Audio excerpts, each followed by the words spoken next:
Detective Comics 1001, Peter J. Tomasi writing with Brad Walker on the art. Now, I know Matt didn't read this. Carl, did you read this? Did you try it? I did. I wasn't exactly hopeful going into it, but I thought I could at least give it a shot, and it might surprise me.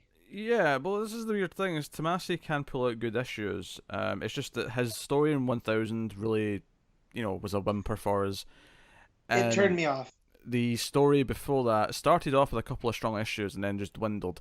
And so I'm going to be really cautious here and say that I actually quite like this issue.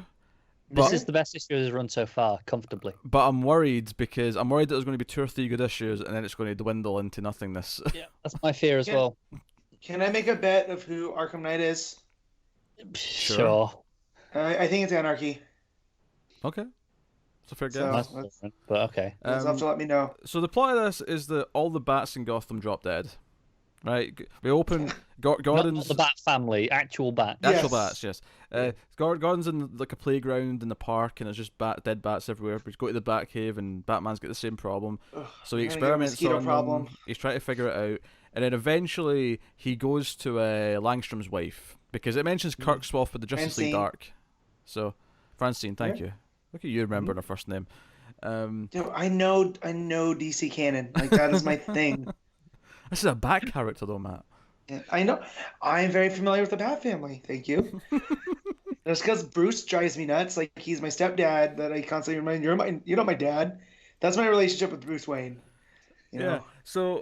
So Francine basically feels pain because whatever's hurt the bats is actually hurting her, even though she's in because she took the serum once, she became a woman bat once. Is that the term? Right. Is that what we call her when she's woman bat? Yeah, woman bat. But she's like desperate to like take the serum to figure out what's wrong, and Batman tries to stop her, but she takes it and. Basically, he rides her back and it's a great sequence, isn't it? Yeah, it's an action sequence. It's fun, full of energy. That might be up there with the Venom Dragon. That I was like, that sounds stupid. But then when you look at it, you're like, nah, that's pretty metal. They land in like the park. It's in the zoo. Oh, it's in the zoo. Sorry, you're right. It's in the zoo. They land in the zoo, and it's right at this point where the villain, because there's been a couple of interludes where we've cut to like Arkham Knight talking to his followers. He's got a bit of a cult. The actual like knights that they're swearing to be. They've got an organization name, something to do with the sun. Knights of the Sun, no? Children. They're of the just Sun. Knights of the Sun. I don't know.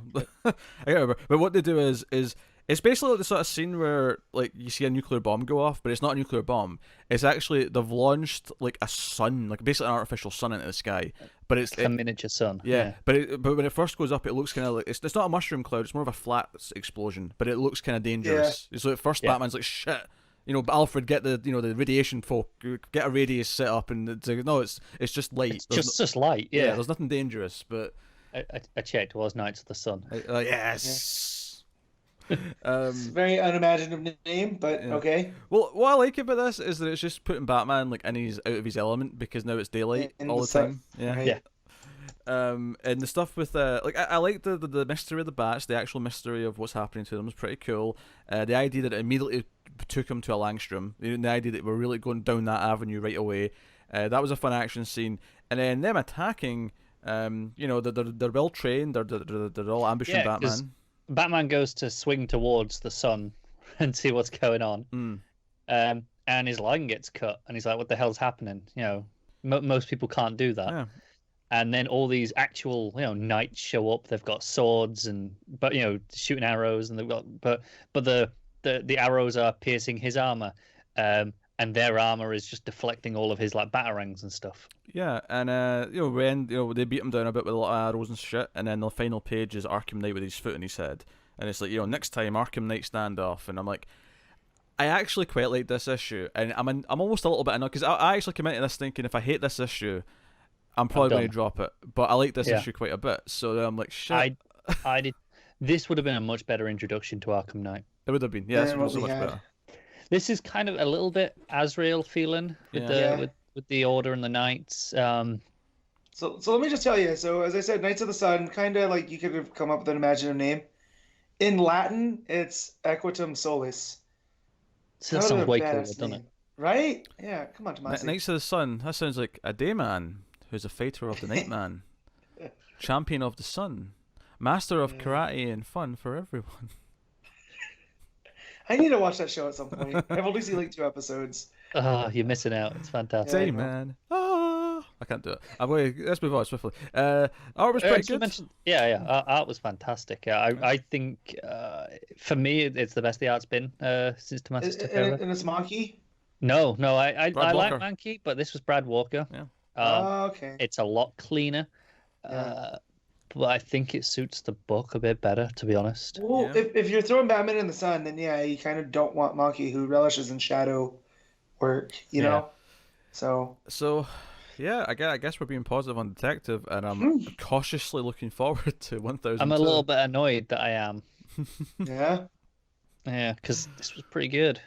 It was. So we'll see if he can stick the landing. That is the big test for Tomasi here, is can he stick this? Right. I'll be honest, I'm concerned about the Arkham Knight, given the dialogue in that 1000 story was terrible, frankly. I've got nothing else to describe it. It was terrible, but I think the problem there might just be that it relied on him talking over like 10 pages with nothing but him narrating. It might. My problem is, okay, once we get into him actually having a conversation with Batman, right? When we get down to that stuff, does he annoy me? Because so far, he's kind of just talking in platitudes. It's like, oh, a new day dawns in Gotham. Yeah, he's being generic enough right now that it's not a big deal, but everything else I really liked about this issue, so we'll see how it goes. What are you giving it, Connor? I'm going to give it an 8. Yeah, I'll give it a solid 8 as well. Solid 8.